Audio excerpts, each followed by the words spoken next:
ঘুম যেহেতু না আসবে, অবশ্যই আমি স্বপ্ন দেখতেছি, স্বপ্নের কাজ বাইর হবে। আমি যদি ঘুমিয়ে স্বপ্ন দেখি, তাহলে কখনো স্বপ্নের কাজ বাইর হবে না। আপনারা যারা স্বপ্ন দেখেছেন, প্রত্যেকের মাঝে একটা স্বপ্ন আছে। আমার সন্তান আলেম হবে, আমার সন্তান হাফেজ হবে, ইসলামের দিনদার হবে, আমার সন্তান মানুষকে সেই শিক্ষা দিতে পারবে যে শিক্ষা আল্লাহ তাআলা তার নবীজির মাধ্যমে প্রচার করেছেন। সেই শিক্ষার সবাই আমরা স্বপ্ন দেখি, কিন্তু আমাদের একটা জিনিস ভাবতে হবে, ওই শিক্ষার পিছনে কাজ করতে হবে। সন্ধ্যার পর কেন আপনার ছেলে বাইরে এসে কখনো জিজ্ঞেস করছে কেন বিকেলে মাঠে খেলছে? একদম আসরের নামাজ থেকে শুরু করে সন্ধ্যার নামাজ পর্যন্ত খেলতেছে। এতক্ষণ খেলার সময় না, খেলার সময় হাইট 2 ঘন্টা থেকে 1 ঘন্টা হতে পারে। সকালে কি করে আপনার সন্তান?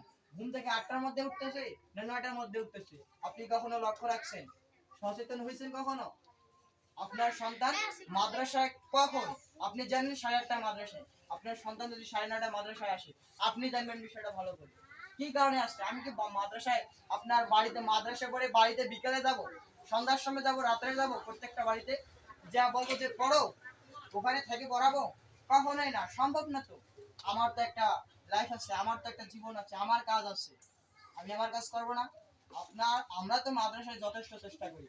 আমরা এই আশা ব্যক্ত রাখি প্রত্যেকটা সন্তান, প্রত্যেকটা স্টুডেন্ট যেন সন্ধ্যার পর বাড়ি থেকে বাইরে হতে না পারে। কি অজুহাত আছে তার?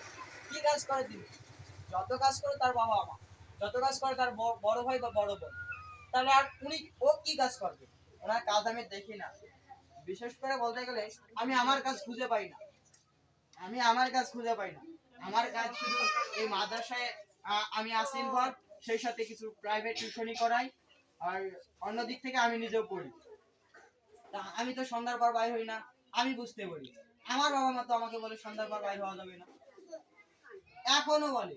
আমার বাবা মা আমাকে এখনো বলে, আমি যদি 2 দিন না পড়ে থাকি, আমাকে অবশ্যই বলে 2 দিন তোমার পড়া লস হয়ে গেছে। আমাকে উদাহরণ দিয়েছিল আমার একটা মা, যে তোমার বাবা যদি 2 দিন কাজ না করে, তাহলে খাওয়া হবে না, পেটে ভাত যাবে না। তুমি 2 দিন কাজ না করলে কি হবে বলতে পারো? আমি অ্যানসার দিতে পারিনি আসলে কি এমন একটা প্রশ্ন। আমার বাট ঠিক হই, যদি 2 দিন আমার বাবা বা ভাই কাজ করতে না পারে, আমার পেটে ভাত যাবে না। তাদের কাজ নেই, টাকা নেই, কিভাবে করবে? ওনারা তো কাজে ছিল তাদের অর্থ উপার্জনের করার কাজ, কিন্তু আমার কাজ দিচ্ছে তারা আমাকে লেখাপড়া করতে হবে, বই পড়তে হবে। আমি যদি বই না পড়ি, তাহলে আমি 2 দিন কিভাবে থাকবো? এই চিন্তা আমি সব সময় করি।